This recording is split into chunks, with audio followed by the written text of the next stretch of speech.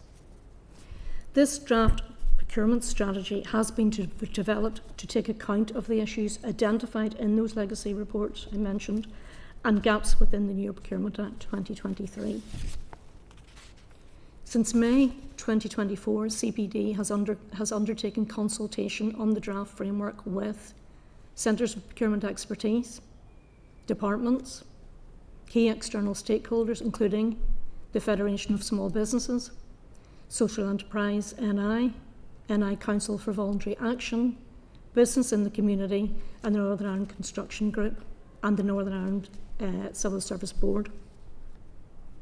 On the 21st of November 2024, PAC published a report on public procurement in Northern Ireland which included 11 recommendations covering governance, capacity and capability, performance assessment and the development of a procurement strategy for Northern Ireland.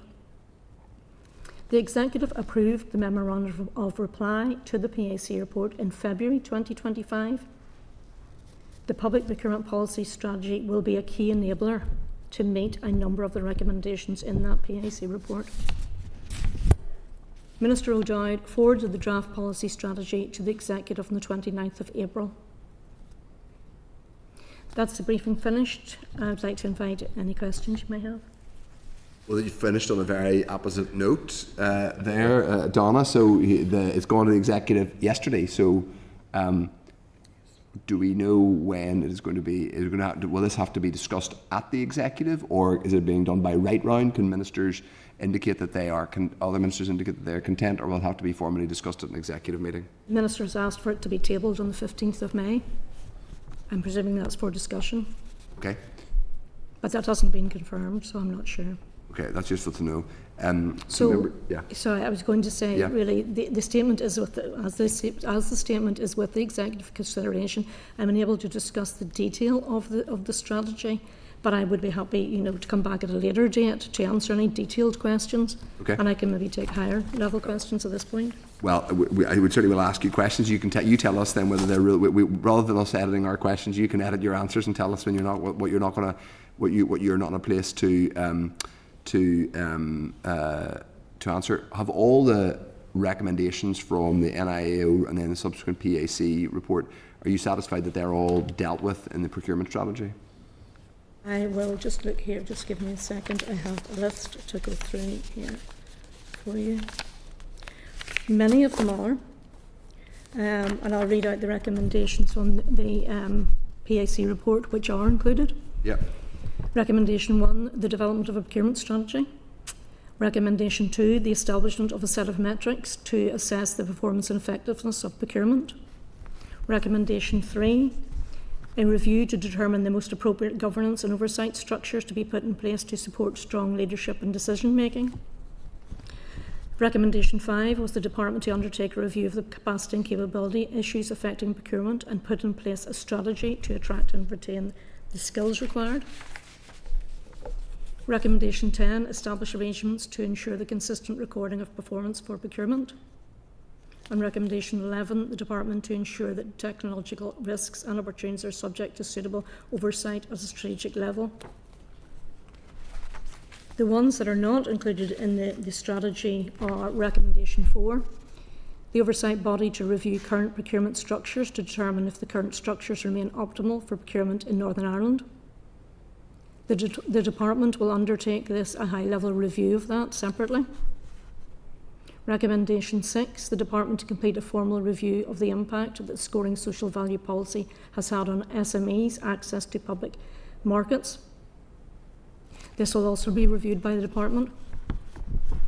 The Department to establish a model for internal and external stakeholder engagement that will provide a sound basis for appropriate engagement in relation to any future procurement policy interventions and innovations. This is being a stakeholder engagement strategy is being developed, undertaken by Construction and Procurement Delivery. Recommendation 8, the Department to produce a communications strategy that ensures that it reaches all potential suppliers, including SMEs and new businesses. That has also been undertaken by Construction and Procurement Delivery, and that will produce a communication strategy. And recommendation 9 of the report was an interface between eTenders and I and the UK single portal to be put in place, and this has been completed. The stakeholder engagement strategy, CBD is developing as I mentioned, a stakeholder engagement strategy and plan in consultation with stakeholders. And the stakeholders will include Invest NI and Intertrade Ireland, who engage with SMEs on a regular, ongoing basis. The strategy will ensure appropriate engagement is carried out with both internal and external stakeholders in relation to any future procurement policy interventions and innovations.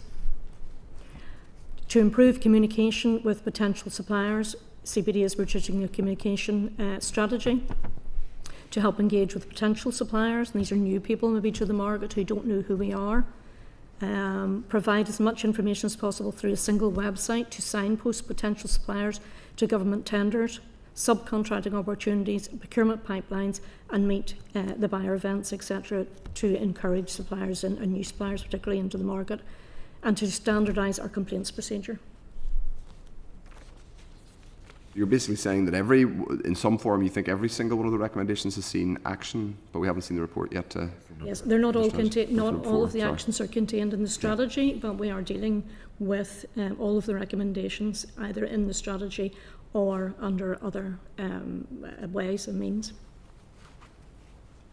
Okay, I'm going to bring in members now. Diane Forsyth, First Deputy Chair. Chair, and thank you both for coming here today. I also sit on the Public Accounts Committee, so was quite involved in the detail of this inquiry, and just the importance of this one in terms of the public procurement. It's the £2 billion that is being spent every single year on procurement of goods and services right across the public sector that was falling under this, and the fact that there was no overriding strategy was the key recommendation obviously coming through, because we've so much money getting spent on things, and it's just a lot of the bureaucracy was coming through. For example, where you're sitting in a small organisation like a school and you can't just get your grass cut or buy sellotape without having to go through significant procurement, and prices a lot higher than going to your local gardener or your local supermarket. So really welcome the acceptance of the recommendations to move forward, but I think it's important that we do support the department to try to bring forward improvements at pace in terms of this. One of the key things that was coming through in the inquiry, and you sort of touched on it a bit, was with it being such big procurement, a lot of small and medium-sized businesses felt very much excluded from accessing these public sector contracts, especially when there were big regional contracts. They couldn't bid for them in their small local area. And you had mentioned recommendation 9, where the interface between eTenders NI and the UK single portal had now been linked, because again, for small businesses who just want to get in and deliver the services to the public sector bodies, they were finding this as a barrier. So I just wanted to ask, so you said that has been put in place. What has been the review over how that has gone? Have you took any feedback from businesses as to how that has been received, or if it's improved? Well, it has been improved in that it's working very well. The Procurement Act came in February, and the CDP, which is the portal for access, is working very well, and CBD has worked very hard to make that as smooth as possible for people. We're taking feedback as it comes across to see if there's any problems, and obviously working with people to see if they have any technical issues. What we have done to support SMEs is to make changes to our procurement control limits. Because due to inflationary increases, the PCLs were increased on the 6th of March 25. So the advertising threshold increased from 30,000 to 50,000. We saw this as a great benefit to and more flexibility for contracting authorities, so they could get quotations and quotes. So the lower threshold has been increased from 5,000 to 10,000. And so below 10,000, you just need to do price checks, which should open up the market to those SMEs and the voluntary sector and small businesses. Between 10 and 50,000, only what is needed there is just 3 quotations, but that's a much more simple process than it was. So that has been raised up, and there's slight variations for health and utilities. Yeah, no, that's great. And in Northern Ireland, obviously, we're an economy of a lot of small businesses, and it's really, really important for that. And another thing that had came up through in the inquiry was prompt payments as a barrier for some small and micro businesses, where things are going into the system, invoice match, and it's sitting there, and it's a deterrent very much for them getting involved in that, and we had looked at that a little bit, but it did seem to be more arm's length bodies like councils that were having more problems in that. Has there been any work, or is there something coming through in this strategy that will try to address The strategy this? doesn't include councils because Okay. the strategy only covers departments and ILBs, and so that would be up for the councils to consider that. The NICS is doing quite well on within the 30-day prompt payment, and trying better than that, to maybe get down to 10, and we're continually reviewing that and taking stakeholder engagement, continuing with stakeholder engagement and working particularly recently with the Northern Ireland Construction Group to see what problems they had, and we had a seminar in the pavilion not long ago to discuss that issue, to talk to all bodies to see how we could all work together to improve their stats right across the public sector. Brilliant. And just a final one, you said the Minister's hoping to get this tabled on the 15th of May. Is it ready to sort of hit the ground running? Will we see an impact of this? Yes, well, there's timetables in it, and Yeah. there's very challenging timetables and actions. Some of the timetables are different across the departments because of the health service has some issues with a new integrated accounting system, so they need a bit slightly longer for a timeline for them to take on some of the reporting, more the transparency of contracts, the numbers of contracts, that sort of thing. But they are keen to obviously be included, and so we've considered that in the consultation with them. And the DOF are already meeting some of the timelines anyway, and our timelines are a bit more strenuous. Oh, that's great to hear. Thank you, Chair. Okay, Gemma Dolan. Gemma? Thank you, Chair, and thank you, Donna, for your presentation. You've partially answered this question, but what work is being done to improve capability and capacity in procurement across the civil service? Well, we've been quite busy in recent years. Sorry, let me just get my papers here because I have quite a piece on this. Let me see. Yes, I mean, much has been done since the RHI report and the NIA reports on capacity and capability and ICS were published in 2020. At that time, there was no identification of contract management rules, no specific training for staff with contract management duties, no network available for sharing best practice and lessons learned, and no recognition of the benefits of effective contract management. The position, we were working in a difficult position at that time. The executive had just returned in January 2020 after 3-year suspension. The response to the COVID pandemic obviously diverted a lot of resources and a lot of procurement time to frontline services and to meeting the demands of supplies. And NICS was managing the outworkings of the EU exit and transition arrangements. However, on a positive note, through strong leadership at permanent secretary level, the establishment of a commercial director role to implement a new approach to contract management, and access to the Government Commercial College training, things have definitely improved. Up-to-date figures from the Cabinet Office show that 1,081 staff across the NICS have completed the Contract Management Foundation accreditation training. 372 people have completed the Beyond Foundation training. Department of Economy is very good stats. They have 497 accredited staff, and the Department of Finance alone have 384 staff accredited. And Department of Finance have completed the Beyond, 95 staff in Department of Finance have completed the Beyond Foundation training. What has changed really is, the importance of the contract management role has been identified, and people have realised it is very important in achieving value for money that this role is recognised. Specific training for staff with contract management duties can be accessed by NICS staff and the wider Northern Ireland public sector. There's a network now. CBD have established a network for contract managers and project managers to share best practice and lessons learned, and we meet 4 times a year, 2 for the contract managers and 2 with the project manager teams. People are invited from different project areas or different roles, contract management roles, and we meet and discuss issues they are facing and share best practice with them and share lessons learned so that others can learn from that. We're also running senior responsible owner training courses on an ongoing basis. We are running gateway review training for project teams and internal peer review training for project teams. Also, on the project side, the establishment of P3Os and some commercial branches in most departments that has helped with data gathering and providing more transparency to data and timelines within projects. There's of course more to do. We're going to keep promoting training, contract management training, SRO training and more leadership courses. We're improving data on procurement and project professions, and we're working with NICS HR looking at professions so we can identify people across the NICS who are working in those type of roles so we can provide more support. So we're building up that data to assist. And we're further developing networks and lessons learned, updating our the CDG website with lessons learned and recommendations from Gateway reviews. On the project delivery side, also the ISNI committee has been established, and there is an ISNI enabling action plan.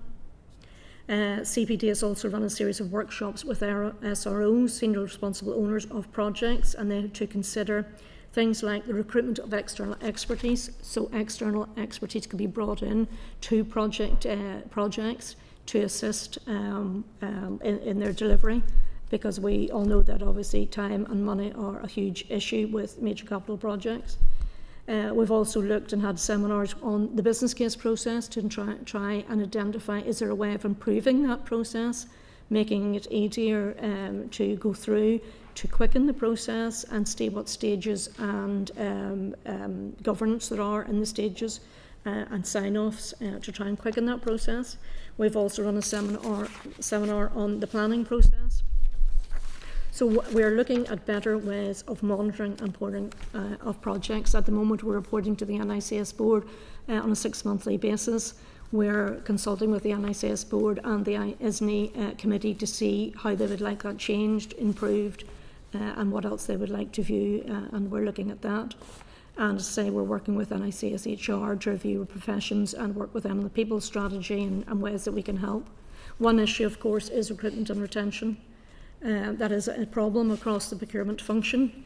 We've lost ourselves many staff to other public sector bodies, and we're looking at ways we can improve things to retain the staff and retain the knowledge that has been built up over many years. The difficulty with that, I think, is down to money. Other public sector organisations are offering better incentives through pay and other benefits. But we will look at that in conjunction with our HR colleagues and see what we can do about that, and to encourage people. Obviously, we go to trade fair, college sort of fairs, job fairs, and consult with colleges to try and increase the profile of Northern Ireland Civil Service and make it an attractive place to work. But we are struggling. Thank you, Donna. Unfortunately, I think wages are an issue right across the north, but thank you for that answer. It was really, really comprehensive and really useful, so thank you. Okay, Jerry Carroll. Jerry? Yeah, thanks, Donna, for the presentation. 2 questions. Just in terms of the transparency theme, has there been any consideration of strengthening when sort of government departments can either cancel or withdraw or basically remove their commitment to a contract, for various reasons, but especially if sort of new information has came to light with a particular company that they're engaged with before they signed up to the contract? Well, for all public contracts awarded here, departments must comply with the overarching procurement legal framework. For above and below threshold contracts, the current public procurement policy would also apply. The Procurement Act 2023 is amended as the current legislation which applies to public contracts over the UK procurement threshold. The Act includes provisions allowing a contracting authority to exclude a tender on mandatory or discretionary grounds, subject to the relevant criteria of a ground being met. However, a contract authority cannot automatically exclude a tender.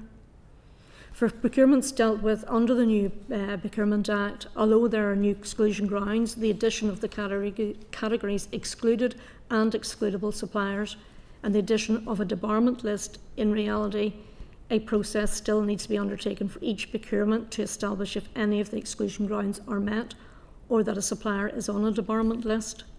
If a supplier is found to meet the criteria for exclusion under either a mandatory or discretionary ground, a Minister of the Crown has the power to further investigate and place the supplier on a debarment list. which in theory would mean the supplier is excluded from future procurements. However, there are significant caveats which would permit a departure from the debarment list. Therefore, each procurement needs to be dealt with on a case-by-case basis. The Procurement Act also states the supplier cannot either be excluded under national security grounds or added to a debarment list under any of them under discretionary grounds without a contract authority notifying a Minister of the Crown, and that the Minister must, in essence, consent to exclude the supplier. The Act defines this as the holder of an office in Her Majesty's Government in the UK. However, CPD is working with Centres of Procurement expertise here to develop a process for engagement with Cabinet Office colleagues so that all COPs are kept informed of any exclusions or debarments in Britain, and can seek advice from Cabinet Office colleagues and Departmental Solicitor Office should a debarment be considered necessary. It is a difficult process, and I would expect that there to be very few debarments, but we are keeping an eye on that and obviously considering very seriously on a case-by-case basis. Thank you, that's useful. And just to clarify, in terms of the debarment list, it's only a Minister of the Crown can add a company or organisation to that, and it can't be local ministers. Is that correct? That is correct. Okay, thank you. And then just finally from me, obviously the Minister for the Economy, as you know, is developing a Good Jobs bill. Obviously some of it very, very good, but a lot of it sort of a lot of gaps in it. But is there any engagement with the Department of Economy around that? Because there may be a bit of crossover in terms of the action the Minister's proposing around zero-hour contracts and sort of other forms of precarious working. So have you or anybody else, engaged with the Department of Economy to see whether there may be overlap on this? No, we haven't, but we can do that, and I have contacts because I worked very recently on the legislative consent motion with DAERA, DFE and DFC on the Employment Rights Bill. So we have contacts there, and we could do that, and we could work with them. There was changes to the Procurement Act because of the Employment Rights Bill, just to explain. So we could definitely look into that. Thanks, and I just appreciate if some of those developments and could be maybe the committee can be informed of some of the engagements, but that'd be useful. Thanks a lot. Thank you. Okay, thanks, Jerry. And just on that, just a couple of final points from me on the Crown commercial service relationship. There's always a degree of lack of clarity. Just explain how that works. Procurement is devolved. We're a separate civil service, but there is the Procurement Act covers the whole UK, or some of it covers the whole UK. And the department participates in some of the Crown commercial service activities. Just unpack that a little bit for us, and because that debarment issue is really one of the things that is within the Procurement Act, and part of that. But we're working with the Cabinet Office to look into that and come up with a process of how that would work. It would be very unusual to debar a tender anyway, a supplier. So I would see it as a very unusual Have there been any debarments as far as you're aware? No, not as far as I'm aware. Obviously Carillion collapsed about 7 years ago. I don't know if they had any contracts here, did they? I don't think so. But the question is a more broad one, which is just about the relationship again, just for the purpose of the procurement here is devolved. So unlike Scotland and Wales don't have separate civil services, Northern Ireland has its own civil service. Procurement is both devolved here, and there is a separate civil service, but there is there's a Crown commercial service with which you have a relationship and you sit on the strategic. Explain that to us just briefly. We have contact with them, and we have contact and a common framework. We're working on a common framework to work with Cabinet Office colleagues and devolved administrations. But we do have a close relationship with them in the sharing of information, which is very useful to us, and we use that relationship obviously if it benefits us here. But we obviously, pure procurement is very separate. We sometimes piggyback some of their procurement collaborative contracts if it suits us to do so, but generally all procurement it's fair to say then there's no compulsion. You're not directed by the Cabinet Office or the Crown Commercial Service in terms of procurement policy. No. So it's a voluntary participation. Yes. But aspects of the Procurement Act are UK-wide. So if there was a disbarment, it would be on a UK-wide basis, and you would be prevented from some hypothetical supplier being engaged in a contract because they had been debarred on a UK-wide basis. Is that how I summarise that correctly? I think so. I think that's the way it would work. We're still talking to them Yeah. to see how that would work actually in practice, because it's obviously new within the Procurement Act. So we're working through that with them to see how that would work in practice. But it would be a very unusual case. Because I think this has caused some confusion, including this committee at times, about your relationship precisely with the various structures overseen by the Cabinet Office and the Crown Commercial Service. It's effectively on a voluntary, apart from the legal provisions of the Procurement Act, it's Yes. on a voluntary basis for best practice or even cost saving or whatever. Absolutely. Is that Yes. a fair description? Okay. Final question for me is on social value. You did mention, when you mentioned recommendation 6 of the PAC report, and you are looking at so the social value policy was updated by Minister Murphy in 2021, where it was more emphasis was given in scoring, in procurement scores, to social value. Yes. So you are implementing that recommendation so far as but has there been, can you tell us now, has there been an analysis? Will you be able to tell us, or would someone in the department be able to tell us that there has been a quantifiable increase in the number of, for example, SMEs who have had NI executive contracts since 2021 because of that scoring policy? SIB do a lot of work on the social value strategy, and they can give us some stats too. I'm sure we could look into that for you, and I'll come back and give you some information. I think that would be helpful. When I talk to but at the minute, you don't have it. At the minute, you aren't able to say that there has been a meaningful. I'm not saying that there isn't, but I'm just saying there isn't a specific statistic saying that the change in 2021 has led to an increase. No, I can't give you that information Okay. at the moment, It would but be I'll helpful look into it and if come you could back look to you into and it see and what we follow can for us. get. I think that would be really useful. Just so because that policy in 2021 was a kind of heavily publicised one, and I think it's worth us. Yes, we reviewed the social Looking value back. in procurement, PPN, the procurement policy note, so we Yeah. did, and updated it. And at that stage, we were considering the weighting of 20% rather than 10%. Yeah. The Strategic Investment Board carried out 2 reviews of the scoring social value in February 23 and again in February 24. And the feedback from all stakeholders was that it was too early to increase the minimum weighting beyond 10%. They also captured. Right, so it didn't actually increase, or It was 10% at that point, and it has remained 10% because both reviews captured feedback from suppliers which indicated that scoring social value in low-value service contracts is challenging for small and micro businesses who felt disadvantaged, obviously compared to the much larger organisations who could put a lot more effort and time into their bids to include social value. So it was seen as a sort of detriment to the SMEs. in 2021, the policy agreed by the executive said tenders must include a minimum of 10%. That was 2021. Then it said, subsequently reading from the press release at the time, then it said the minimum weighting will increase to 20% from June 23, subject to review and approval by the executive. That never happened. Yeah, that's what I said. A review of the policy in advance of June 23 with the intention to increase it to 20%.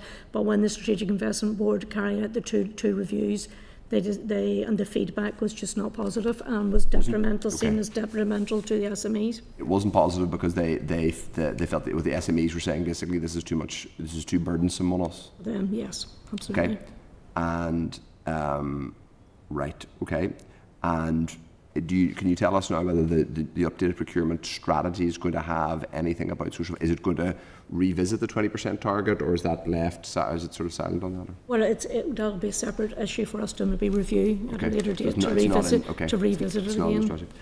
Okay, well, we look forward to seeing the strategy, obviously, hopefully when it's agreed by the executive. Thank you very much. Thank you, Donna and Paul. So we will hopefully be interrogating and talking about the strategy once we get it. Thank you very much for your time. Cheers. Unless there's any further questions, I don't think anyone else had indicated they wish to ask anything. Okay, thank you. Thanks both.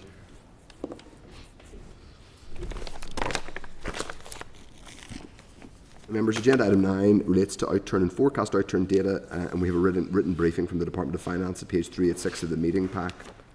The committee previously wrote to the Minister seeking clarification regarding the volume of changes reported by the DFE between January and February outturn and forecast outturn data.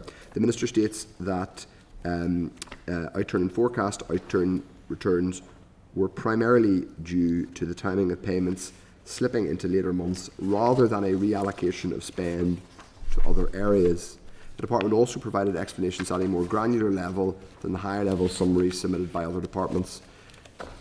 The committee also asked the Minister for his views on the Infrastructure Minister's decision to commission a forensic review of NI Water's finances following its board decision to proceed with £3 million of additional spending. The Minister stated that this development is very concerning, particularly given the timing so late in the financial year, and despite the sustained engagement between DFI and NI Water on the need to live within within budget, the Minister has outlined allocations made to NI Water, including allocations of 11 million during the financial year, as well as 2.9 million to deal with Storm Eowyn, in addition to its opening budget of 137 million pounds. Department of Finance officials are continuing to engage with DOF officials. Does anyone have any members wish to say anything about this? Okay, I would like to be kept informed about this, particularly in relation to the DFI and NI Water situation, given the conversations that have taken place in the Assembly in recent days. I should say my own colleague Patsy McGlone had some particular information which he put on the record in the Assembly, so I would like to be kept abreast of what conversations are happening between DFI and the Department of Finance. Obviously there's a broader question about water funding of water infrastructure and the position and what the longer term position is. We may want to ask the Minister about that next week. If no one else wishes to come in on that, this is just to seek agreement on noting the Minister's response, and we will copy it to the Infrastructure Committee, but we'll get those two updates that we talked about. Okay, members, at page 390 of the meeting pack there's a written briefing on outturn and forecast outturn for data for March. As usual, the Department has reported on 4 expenditure categories: non-ring-fenced resource DEL, ring-fenced resource DEL, capital DEL, and ring-fenced FTC.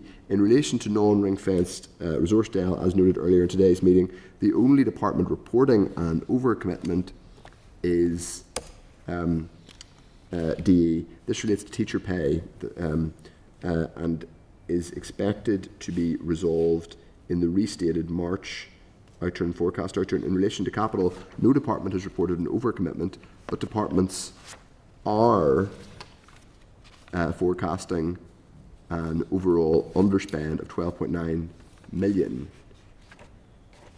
Interestingly though, the Department of Finance is not reporting an overspend in capital, which is, shouldn't it be doing that?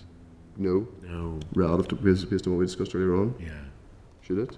I don't know. No, because it's been balanced out. It's This is post, so these numbers are post it being balanced out? Yeah. Okay. But departments are forecasting an overall underspend of 12.9 million. Details are expanded on the briefing paper. In respect of ring-fenced resource DEL, departments are forecasting a net underspend of £263 million. The majority of this is due to the underspend in student loans. As members are aware, the differential in fees charged by universities here, so this is always an accounting thing that always crops up. For capital, as previously noted, members are forecasting an overspend of 11.1 million. Members will already have discussed the impact on the overall block grant. That's in our discussion on the matter as relates to estates disposal. In relation to FTC, departments are forecasting an underspend of 2.2 million. Variations between February and March returns are detailed from page 432 of the meeting pack onwards.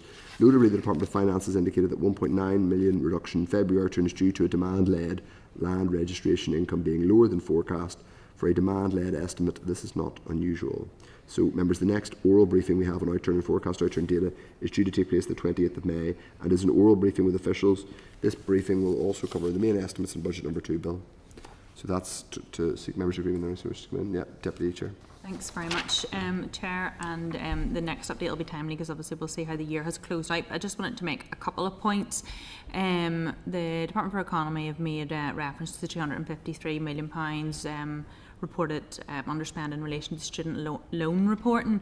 And I know we've discussed that and we've had explanations about that, but I just feel like I want to draw attention to it for this committee, that in the Department for Economy's accounts that were disclaimed, comment made on it was that within the Department for Economy's group accounts there's just over £4 billion of student loan financial assets included, and as they're managed by the Student Loans Company, Department for Education in England changed the way that they measure it and model it from 21-22, and here we haven't moved to that same measurement, and because we're getting measured in a different way, that is one of the reasons why the CNAG wasn't able to get enough evidence to form an opinion on those accounts. So I'm just really concerned that we've got a £4 billion financial asset sitting in our Northern Ireland Department for Economy's accounts, and the CNAG has serious concerns over the way that it's valued. So in terms of us and the Department of Finance, I just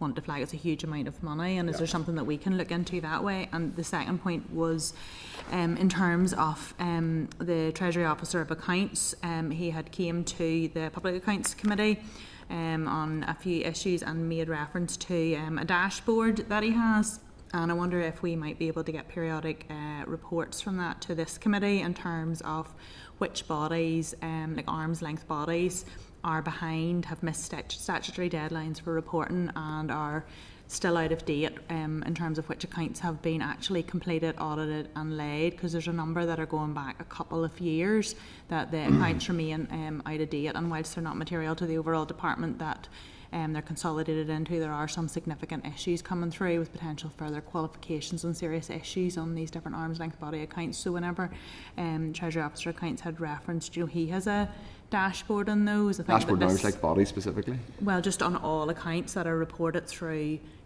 Northern Ireland government bodies as reported in the government and was it the GANI legislation, or the list of bodies that we have that comes through this committee. Just to know. Certainly asked to see it. Yeah, we certainly see, even at different points at time, I would just be very interested to see, even just as at now, who's up to date and who's behind, and if he has that, it would be something I think that we could get in here. Yeah. You may have more ability to read it than the rest of us, Dan, but we can certainly ask for it. A list of out of date accounts, so we could just highlight those that are behind. Okay. So members, we will, if members are content, we will copy that to other statutory and assembly audit committees, and we've got a briefing coming up on the 20th of May, as I said. We'll just go through correspondence. The next agenda is correspondence. There's a little bit, not terrible or not unbelievably extensive. The first is a letter from the chair of the NI Scrutiny Committee, the Lords NI Scrutiny Committee. We've been copied, that's page 437. We've been copied into this correspondence from Lord Carlisle, who's the chair of the Lords NI Scrutiny Committee, regarding committee's concerns around the potential effect of US tariffs on Northern Ireland. That is to note. We've been copied in as a courtesy, really. The next one is from the Infrastructure Committee and refers to the review of arm's length bodies. Again, we're copied into correspondence from the Department of Infrastructure regarding a review of arm's length bodies, which was a commitment made in New Decade, New Approach. DFI has referenced the emphasis on driving efficiencies and effectiveness within ALBs in the context of constrained budget outcomes. But at this stage, it says through this drive for efficiency and effectiveness, no areas for reform have been identified. Okay, that's reassuring. Yeah, Jerry, it's very similar to what happened in 2015-16. There was a similar review of arm's length bodies when the departments were going to fall from 12 to 9. And I recall at that time there were no actual changes. It might be worth getting the department's view on how that's proceeding. Could you just understand? So we've been copied. We didn't initiate this bit of correspondence. We were copied into it. So the committee, I presume the Infrastructure Committee, asked the Infrastructure Department what they were doing on the review of arm's length bodies, which is something agreed in New Decade, New Approach. The DFI has gone back to their committee, copied us as a courtesy to say that no areas for reform have been identified. I think it's reasonable for us, given it would probably be DOF. As ownership of the overall process. We'll ask them for their update on what's happening, or whether, to the extent, whether it's live or not, the review, and whether it's been quietly disregarded. Anyway, Next agenda item is from the Communities Committee. It relates to income fees and charges generated by the Department of Communities. We've been copied into correspondence from the Communities Committee to the Finance Minister asking what work the Department of Finance is conducting to ensure transparency in the light of the Northern Ireland Fiscal Council's comments regarding income fees and charges generated by the Department of Communities' recent funding announcement. The committee can expect to see a response from the Minister in due course. That's to note, but it may throw up questions, which is something that has periodically returned to this committee, which is questions relating to the income that generated from ancillary and various little fees and charges and other forms of revenue that are raised. Worth saying, the Budget Sustainability Plan, which I've talked about at length both here and in the Chamber, counts as revenue raising things like the operating of ordnance survey maps, things which I think are not necessarily political acts of revenue raising, but are income and charges that the Northern Ireland Executive benefits from. So perhaps it is something we need to have to revisit at some point. But once we get this correspondence back, we'll be able to see it. The next two bits of correspondence are just related to banking and financial services. The Hansard from the day in Kilkeel and in the 2nd of April, and then all the banks in front of us on the 9th of April. So if members are agreed, those transcripts will be included in the committee's evidence base. The next is the report, the 37th report of the Examiner Statutory Rules. There's nothing relevant to this department, so that's to note. 10.8 is the Brussels report from the Northern Ireland Executive Office, January to March 2025. That's to note, unless any member wishes to comment. No, I don't think they do. And the last agenda item is the draft forward work programme, which is at page 5 to 9. Obviously, in a sense, the most pressing and obvious thing is that we are going to hear from the Minister next week, and to that end, though we can, I guess, reiterate this when we get to the daytime place of the next meeting, if members, we will have to start a little bit early next week, in part because the Minister is going to be with us from 2. And we have, Chair, that we have the Association of British Insurers from 1.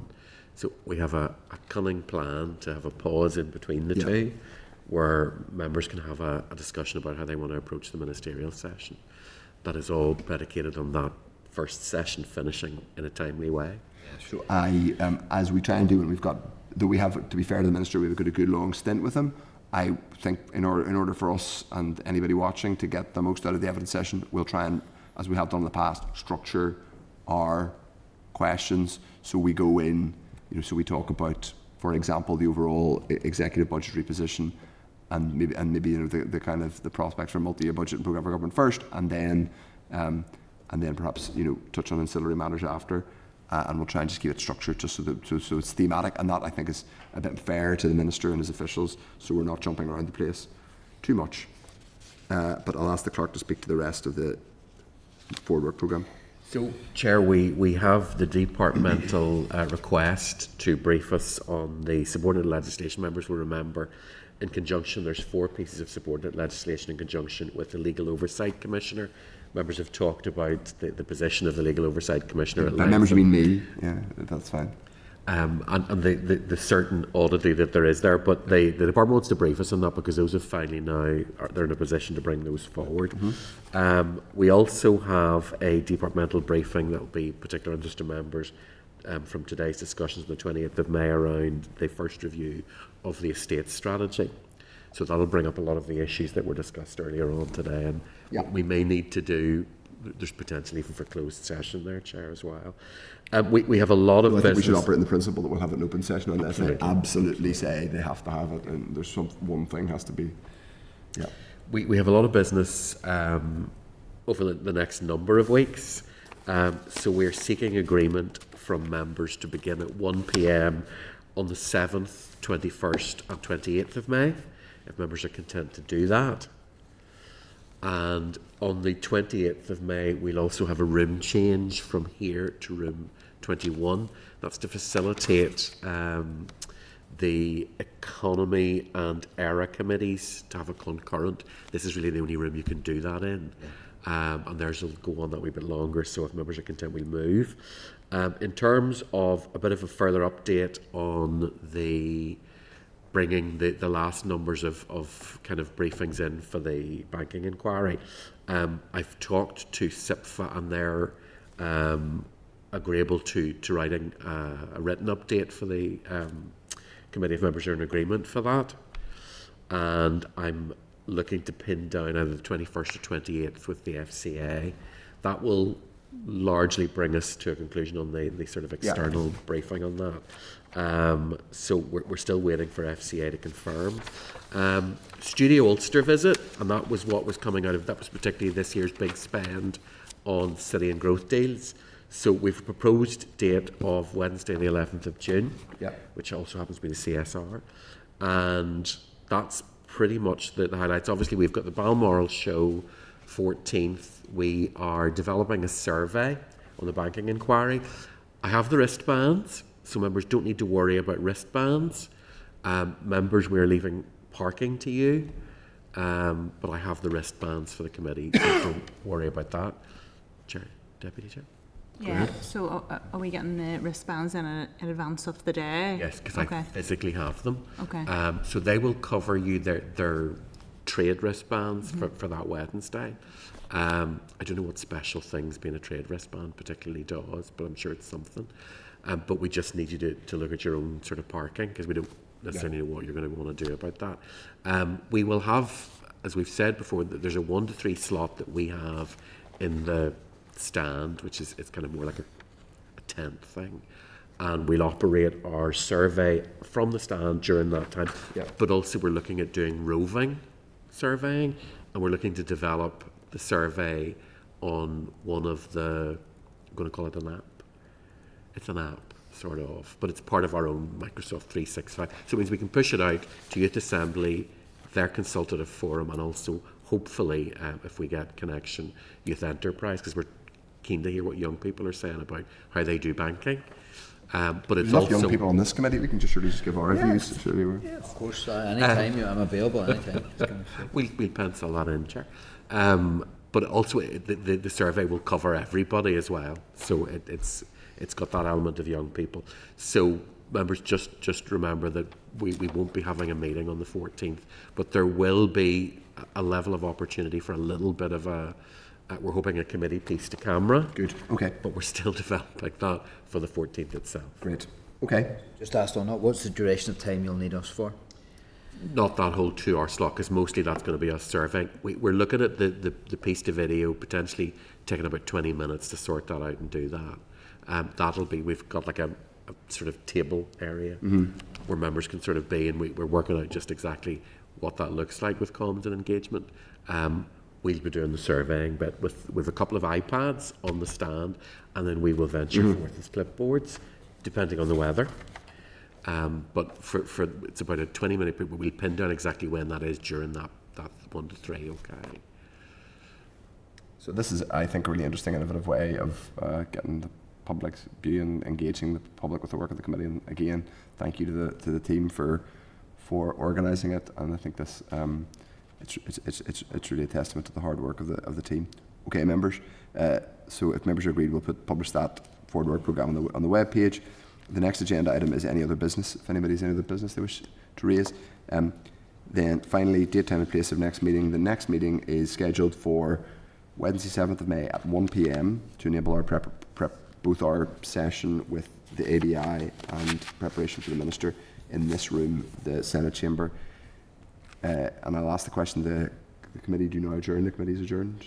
Thank you, Chair. Okay, right. Senate Chamber. Sound.